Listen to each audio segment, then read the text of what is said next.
इस फिल्म की कहानी एक ऐसे फादर की है जिसका अपनी ही बेटी की बेस्ट फ्रेंड के साथ चक्कर चलने लगता है। पर क्या होता है जब उस चक्कर का असली राज सबके सामने आता है, आइए जानते हैं। इस फिल्म का नाम है किंसेनास कारापुसन।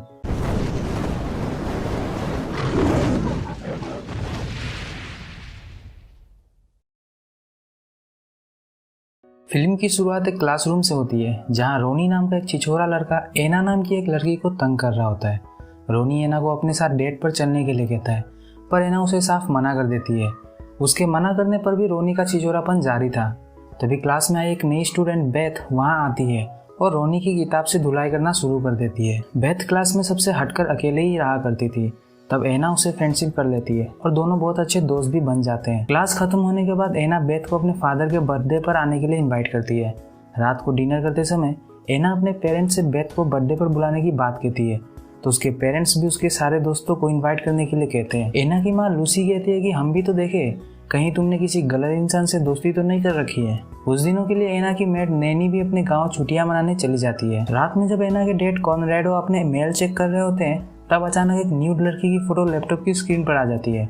इससे पहले कि लूसी उसे देख पाती, कॉनरेडो पलक झपकते ही लैपटॉप को बंद कर देता है और अपनी वाइफ को बातों में फुसलाकर उसके साथ घपाघप करने में लग जाता है। अगले दिन जब कॉनरेडो अपने ऑफिस में होता है, तब उसकी सेक्रेटरी कैरन उसके पास आती है। दरअसल पिछली रात कैरन ने ही अपनी न्यूड पिक्चर कॉनरेडो को मेल करी थी, जिसके लिए कॉनरेडो उसे खूब खरी खोटी सुनाता है। यहाँ फिल्म की कहानी थोड़ा फ्लैशबैक में आ जाती है, जब कॉनरेडो और लूसी के बीच का रिश्ता नाजुक दौर से गुजर रहा था। उन दिनों कॉनरेडो अपना ज्यादातर समय अपने ऑफिस के केबिन में ही बैठकर बिताया करता था। एक दिन कैरन उसके पास आती है और उसके सामने अपना अंग प्रदर्शन करके कॉनरेडो को बहलाने लगती है। कॉनरेडो उससे इतना इम्प्रेस होता है कि वहीं ऑफिस के टेबल पर ही दोनों घपाघप करने लग जाते हैं। प्रेजेंट डे में हम कॉनरेडो को ऑफिस के काम में फंसे हुए देखते हैं। वो इतना उलझा हुआ था कि देर रात होने के बावजूद भी उसे अपने घर जाने का मौका नहीं मिल पा रहा था। उसी वक्त कैरन उसके पास आती है। कैरन दरअसल कॉनरेडो को चाहने लगी थी, पर कॉनरेडो के लिए उन दोनों के बीच में जो भी हुआ था वो सब सिर्फ एक मस्ती मजाक ही था। कॉनरेडो कहता है कि हमारे बीच में जो भी हुआ है उसे तुम भूल जाओ, मेरी भी फैमिली है और तुम्हारी भी। लेकिन कैरन कहती है कि मैं अपने हस्बैंड से प्यार नहीं करती हूँ। कॉनरेडो उसकी बात सुनकर वहाँ से जाने लगता है, पर कैरन उसे पीछे से पकड़कर सेड्यूस करने लगती है। अब कॉनरेडो भी खुद के छोटे चेतन को बाहर निकालने से रोक नहीं पाता और दोनों ऑफिस में ही दबाकर घपाघप करने लग जाते हैं। दोनों का रंगारंग कार्यक्रम चालू ही था कि तभी वहाँ लूसी आ जाती है। लूसी दरअसल अपने हस्बैंड का हाथ बटाने आई थी, पर इससे पहले कि उसे अपने हस्बैंड का काला सच पता चल पाता, कॉनरेडो अपना काम तमाम कर चुका था। कॉनरेडो अपनी वाइफ को लेकर वहां से चला जाता है, जिसके जाने के बाद हम कैरन को देखते हैं, जो कि वहीं ऑफिस के केबिन में छुपी हुई थी। इसका मतलब कॉनरेडो ने लूसी को आते हुए देख लिया था। फाइनली कॉनरेडो के बर्थडे का दिन आता है, जहाँ कई सारे गेस्ट के साथ साथ कैरन भी आई हुई थी। कैरन कॉनरेडो से चिपकने की कोशिश कर रही थी, पर कॉनरेडो भी उसे 2 गज की दूरी बनाए हुए था, क्योंकि वो नहीं चाहता था कि उसके अफेयर के बारे में उसकी वाइफ को पता चले और उसकी फैमिली तबाह हो जाए। इधर बेथ भी पार्टी में आती है और आते ही एना के पेरेंट्स के साथ बैठ जाती है। बेथ को कॉनरेडो काफ़ी अट्रैक्टिव लगता है और उसका हाथ टेबल के नीचे से कॉनरेडो के थाइस पर चला जाता है।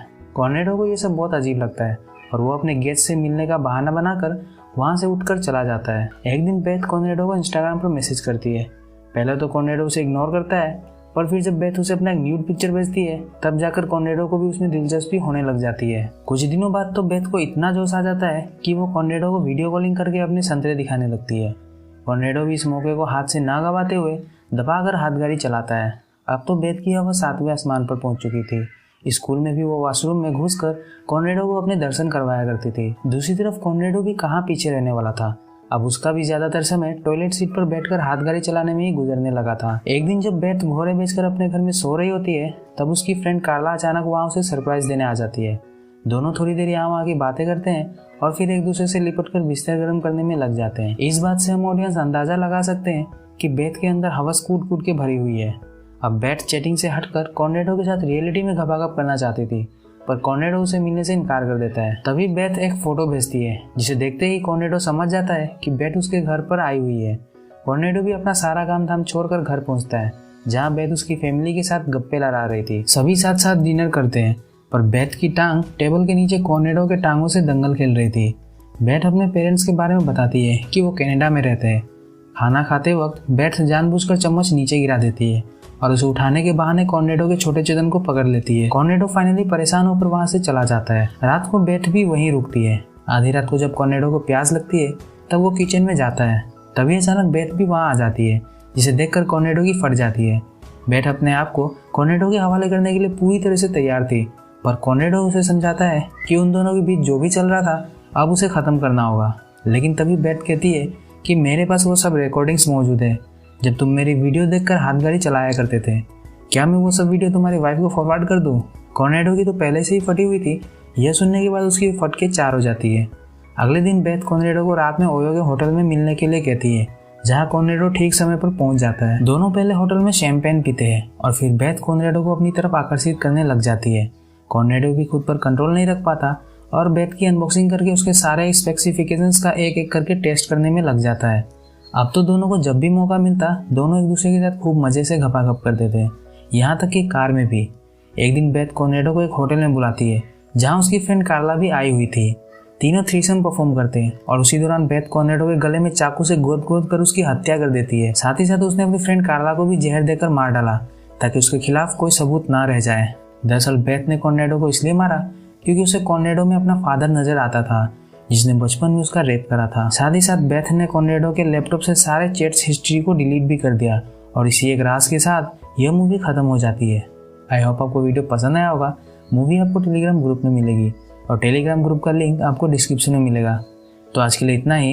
वीडियो पसंद आया तो वीडियो को लाइक और चैनल को सब्सक्राइब जरूर करें। तो हम मिलेंगे आपको अगली वीडियो में एक नई मूवी के साथ। तब तक के लिए गुड बाय।